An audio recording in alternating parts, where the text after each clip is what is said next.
ជំរាបសួរក៏ដូចជាសួស្តីបងប្អូនទាំងអស់គ្នាជាទីស្រឡាញ់ចាកាលពីម៉ោងមុនវគ្គមុនគឺយើងបានសិក្សាអំពីអក្សរ D ចាសង្ឃឹមថាបងប្អូនអាចមានបានបង្រៀនហ្នឹងបងប្អូនសង្ឃឹមថាបងប្អូននឹងអាចចាប់យកបានអក្សរ D តែគេសរសេររបៀបម៉េចហើយអក្សរ D ធំសរសេរយ៉ាងម៉េច D តូចសរសេរយ៉ាងម៉េចអាចមានសង្ឃឹមយ៉ាងមុតមាំថាបងប្អូនប្រកាសជាចេះហើយអញ្ចឹងនៅក្នុងសប្តាហ៍នេះដែរគឺយើងចូលអក្សរ E ចាដែលអក្សរ E ធំគឺមានរូបរាងបែបនេះណាអញ្ចឹងបងប្អូនកុំឲ្យចាំយូរត្រៀមប៊ិចត្រៀមសភៅជាមួយនឹង admin ហើយឬនៅអញ្ចឹងបើសិនជាត្រៀមប៊ិចត្រៀមសភៅរួចហើយតោះកុំឲ្យចាំយូរទៅរៀនសរសេរអក្សរ E ធំនិង E តូចជាមួយនឹង admin អូខេតោះចាប់ដើម Let's go អក្សរ E ក៏ដូចជាអក្សរផ្សេងដែរมันពិបាកក្នុងការសរសេរទេគឺដំបូងបងប្អូនត្រូវគូសបន្ទាត់ពីលើចុះមកក្រោមបន្ទាប់មកទៀតនេះក៏យើងទាញវាបែបនេះមកឲ្យស្មើបន្ទាត់កាឡាណាបើសិនជាបងប្អូនសរសេរពីកាឡាបែបនេះបងប្អូនគូសបែបនេះមកគឺហើយគឺអត់ពិបាកទេគឺគូសពីលើចុះមកក្រោមបងប្អូនចង់ដាក់ជើងខាងក្រោមមុនក៏បានលើក៏បានអត់អីទេដោយសារតែវានៅលើចំណេះជំនាញរបស់បងប្អូនទេចង់ដាក់ខាងក្រោមក៏បានខាងលើក៏បានអាស្រ័យលើការសរសេរហើយអក្សរមានគុណភាពអក្សរស្អាតអញ្ចឹងណាព្រោះអក្សរមួយនេះពីចាំនៅលើជំនាញរបស់បងប្អូនខ្លះគាត់សរសេរមកខាងលើលឿនទៅគាត់សរសេរខាងលើទៅព្រោះអក្សរនេះ admin គិតថាអត់រើសទេចាគឺអក្សរ E គឺស្រួលសរសេរមែនតើដោយសារតែវាមិនកំណត់ជើងដៃរញ៉េរញ៉ៃអញ្ចឹងណាហើយការសរសេរគឺអត់មានអីទេគឺអត់មានបន្ថែមឲ្យមកតួទៀតណាគឺគូសពីលើចុះមកក្រោមអាចដាក់លើមុនណាដើម្បីកុំឲ្យឆ្កងក៏បានដែរគឺបែបនេះណាអូខេគឺរួចរាល់អក្សរ E អញ្ចឹងចំណែកអក្សរ E បងប្អូនឃើញហើយ E ធំថាសរសេរយ៉ាងម៉េចអញ្ចឹងបងប្អូនដល់វា E តូចម្ដងអញ្ចឹងដឹងថា E តូចសរសេរបែបម៉េចអត់អញ្ចឹងមកតាមដានជាមួយ admin ទាំងអស់គ្នាណាចាអញ្ចឹងអក្សរ E តូចគឺយើងសរសេរគឺចាប់គួចវាបន្តិចមកហើយក៏អូសវាបែបនេះចានេះគឺហៅថា E តូចចំណែកការគួចហ្នឹងកុំបាក់កវងអីឆ្វេងច្រើនតែប៉ុណ្ណេះក៏កើតដែរប៉ុន្តែដោយសារតែអក្សរ E គឺយើងសរសេរលក្ខណៈថា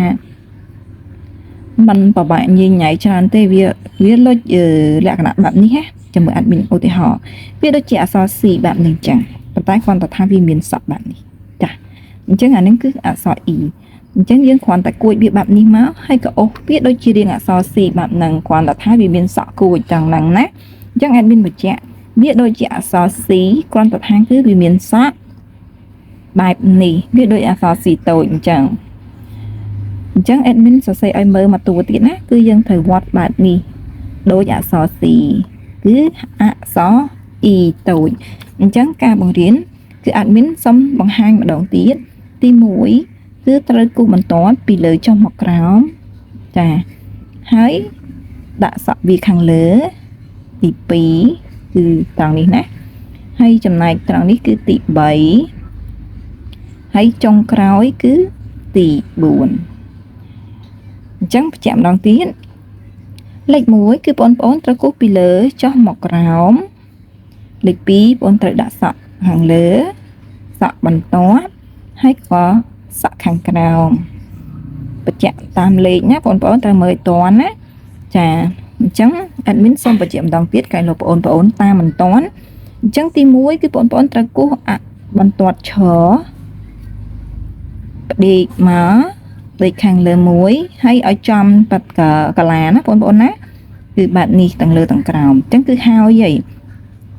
ចំណែកអក្សរ E គឺដូចនឹងអក្សរ C ប៉ុន្តែគ្រាន់តែមានសក់បែបនេះអញ្ចឹងការសរសេរគឺអត់ពិបាកទេគឺគ្រាន់តែគួចទាំងនេះមកនេះមួយហើយយើងក៏គូសវាបែបនេះមកបញ្ចប់ត្រឹម2នេះឯងគឺអត់វែងឆ្ងាយនោះទេចាអញ្ចឹង admin សង្ឃឹមថាបងប្អូនទាំងអស់គ្នានឹងចាប់សៀវភៅមក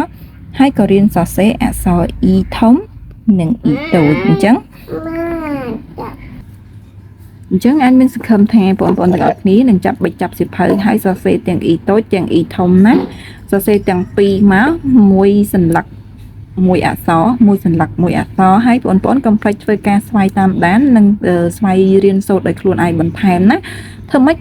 ឲ្យចងចាំអក្សរតាំងពីadminបង្រៀនពីអក្សរ A តូច A ធំរហូតដល់ E តូចនិង E ធំនេះធ្វើម៉េចឲ្យបងប្អូនអាចចងចាំអក្សរទាំងអស់ឲ្យឆាប់